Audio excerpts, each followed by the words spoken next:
Hey, bakery lovers. If you want your bakery level color without thinning your frosting, then you need to switch to powder. This box has 24 super pigmented shades. Tiny pinch goes a really long way.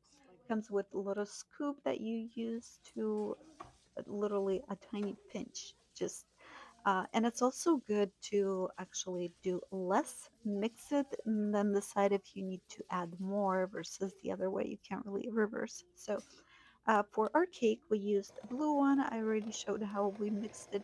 Now we're mixing this rose red, and look how beautifully it comes out. And like you saw, there was a tiny little pinch in this white cream. Look how red it turned out. So really love it. We made this beautiful cake and decorated.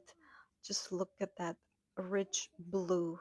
That I do want to mention that you might assume the color is different just by looking at the powder, but the true color will come out once you mix the cream. So don't assume that what you see of the powder is what's going to turn out.